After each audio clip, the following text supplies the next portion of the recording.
Bonjour à tous, en septembre de l'année dernière, je vous ai abandonné au milieu d'un gros chantier, c'était celui de la pose des portes et des fenêtres de l'atelier. Vous avez vu une grande partie des usinages, mais vous n'avez pas vu la fin, vous n'avez pas vu le détail de la mise en œuvre pour la pose. Une fois de plus, il y a sûrement à redire sur ma méthodologie, peu importe. Aujourd'hui, au mois de janvier, je me rends compte qu'en termes d'étanchéité, c'est super, il fait vraiment bon dans l'atelier. Et je n'ai pas fini ce film, j'ai jamais trié les rushs si vous voulez tout savoir, tout simplement parce que les images que vous allez voir là, il y en a plus d'une où je suis en train de couver un bon gros Covid qui m'a rincé pendant près de 2 semaines. Ce qui fait qu'après, je suis passé à autre chose. On va attaquer cette vidéo avec ce que vous voyez ici, c'est-à-dire la pose des pommelles. J'ai préféré faire ça avec un gabarit, vous allez le découvrir dans un instant, pour avoir un maximum de précision. Dans la suite, il y aura de la finition. Il y aura de la pose des verres. Vous savez que les verres, je l'ai déjà expliqué, je ne les pose pas de manière tout à fait traditionnelle ou comme on le fait, on va dire, dans l'industrie. Il y aura également la quincaillerie, comment j'ai noirci mes différentes crémones, etc. Une vidéo qui risque d'être assez longue. On va jusqu'à les derniers plans qui ont été faits il y a quelques jours avec la pose de l'encadrement. Nous, on se retrouve sûrement en cours de vidéo. Je ferai une ou deux petites pauses comme ça face à la caméra afin de mieux vous permettre de comprendre ce que je suis en train de faire. Allez, à tout de suite. La porte qui est coincée sous mon coude, ici, c'est le ventail central des grandes ouvertures. Je vous l'ai expliqué, j'ai 3 vantaux, 2 qui vont s'ouvrir en accordéon et un qui va être le passage, on va dire le passage de tous les jours. Les charnières des extrémités, celles qui vont être prises sur les dormants, je vais travailler avec ces charnières un peu rustiques, mais qui ne sont pas faites pour être en extérieur. Mais la partie qui s'ouvre en accordéon, si je veux que ça s'ouvre comme ça et que ça vienne s'ouvrir vers l'intérieur, forcément parce que je ne peux pas buter sur le cadre, si je veux que ça s'ouvre comme ça, il faut que je mette les charnières à l'extérieur et donc j'ai dû me tourner vers des produits plus modernes en inox. Ce type de produit, sauf que je ne sais pas pour vous, mais moi ce type de produit c'est... on se dit en théorie ça fait 16 mm, un petit coup de défonceuse, un trait de crayon au début, un trait de crayon à la fin.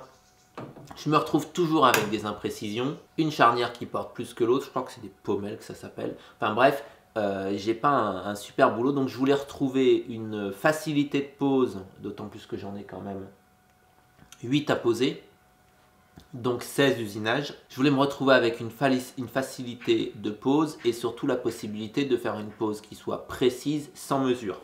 Je me suis donc, un peu sur le même principe que le premier gabarit que j'ai fait, refait un usinage qui reprend la forme de la petite pommelle avec un dégagement ici, un peu plus large bien sûr parce que ça me permet d'avoir une bonne assise pour la défonceuse. Ici j'ai rajouté 2 dominos qui me permettent de servir de butée, donc je sais comment régler quand je suis en appui et puis je suis surtout certain d'avoir le même réglage quand je vais travailler sur l'un des ventails puis sur l'autre.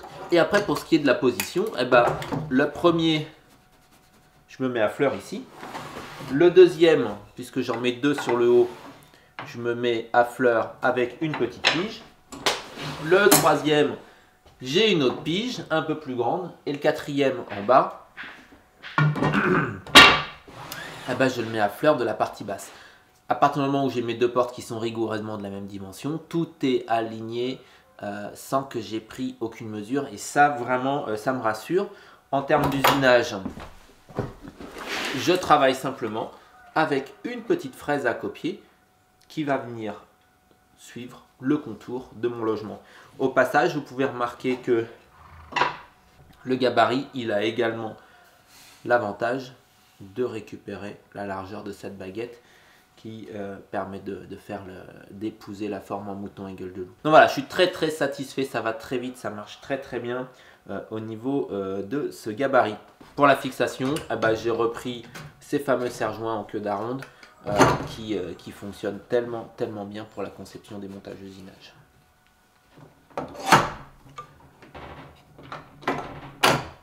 Autre petite astuce, j'ai 2 portes là qui s'ouvrent en accordéon. Il va y avoir beaucoup de poids, essentiellement du poids sur les charnières du haut.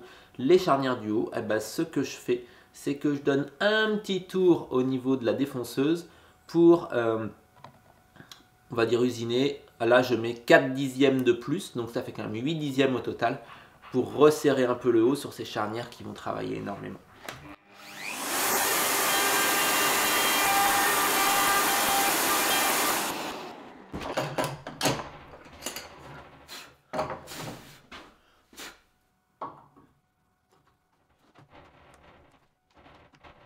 Ah, je me suis appliqué qu'une seule fois au moment où j'ai fait le gabarit et maintenant ça va très très vite.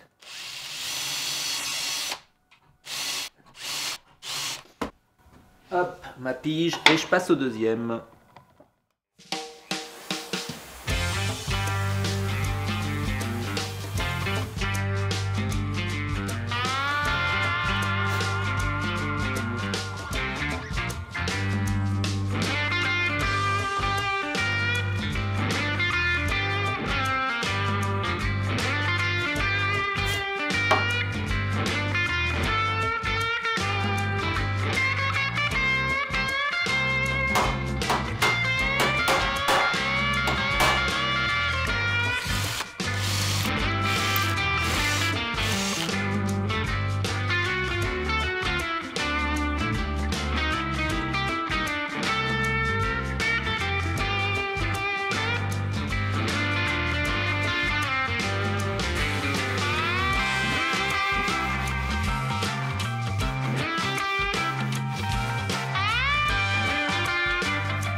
Ici, on est sur une astuce qui consiste à regonfler les fibres du bois lorsqu'elles ont pris un coup, lorsqu'elles ont pris une trace de serre-joint.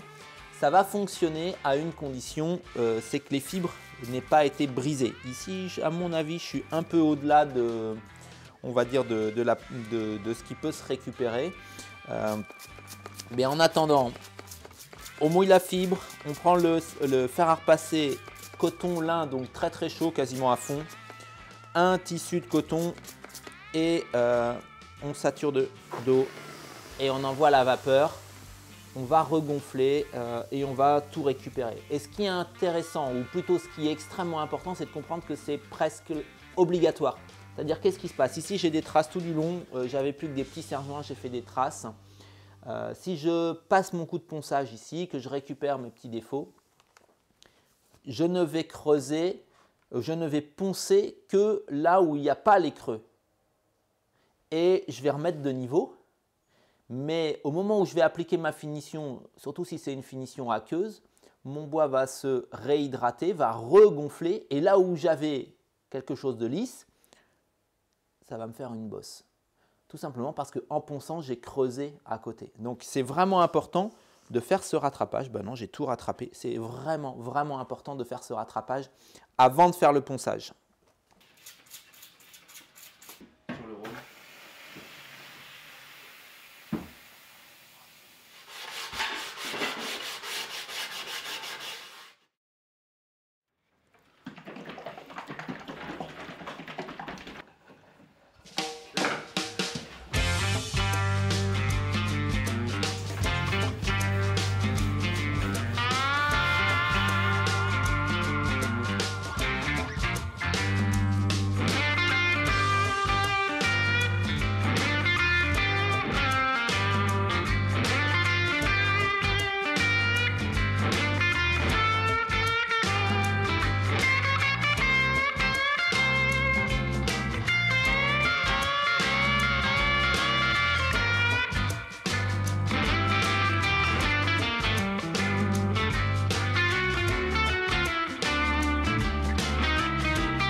Jusqu'ici, pas trop de difficultés à comprendre. Un gros travail par l'ampleur du chantier en termes de finition, que ce soit le ponçage ou même simplement la mise en teinte avec l'utilisation du Rubio. Là, je m'apprête à basculer sur la pose. Je pense que c'est important de donner une ou deux petites explications. Le plan qui est derrière, c'est le comprimand qui va venir dans sa rainure et qui va venir créer une étanchéité entre le bâti et le cadre fixe. Sur la fenêtre, vous allez voir dans les images qui arrivent, je m'en sors tout seul. Pour les portes, par contre, le verre est limite impossible à porter tout seul.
Vous l'aurez compris, j'ai envie de portes et de fenêtres avec un style un peu rétro. Elles sont pas en applique, elles sont encastrées. Et en particulier, je voulais des crémones en applique. Crémone, c'est cette barre qui vient s'enficher par devant, que l'on tourne avec un demi-tour et qui maintient fermée la fenêtre. Elles arrivaient brutes de fonderie, une fonderie un peu trop polie à mon goût, un peu trop brillante. Du coup, j'y applique un produit qui s'appelle de l'hématite. Je sais pas trop comment ça fonctionne. Si certains le savent, eh ben, j'aimerais bien avoir quelques explications dans les commentaires. Et sinon, eh ben, ça donne un noir superficiel. C'est une réaction chimique qu'il faut après protéger avec un système anti-rouille. Moi, j'y ai mis le produit que j'utilise pour mes machines, mais je pense qu'un vernis mat serait également très très bien. Quoi qu'il en soit, le noir mat, la couleur retenue, le style des fenêtres me plaît énormément. Vous allez voir ça dans la dernière partie de la vidéo.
Vive l'hiver!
Un film pas tout à fait comme les autres, d'une part par la durée de prise de vue qui s'étale sur plusieurs mois. Un film pas comme les autres parce que je me suis permis de faire des incrustations comme ça, des petites apparitions. Dites-moi ce que vous en pensez. Après tout, ça pourrait devenir un style et une habitude. Au moment du dérush, je vous fais un petit complément. Passez une bonne semaine. N'oubliez pas de liker la vidéo. Ça fait toujours plaisir à celui qui l'a faite. Allez, bye bye!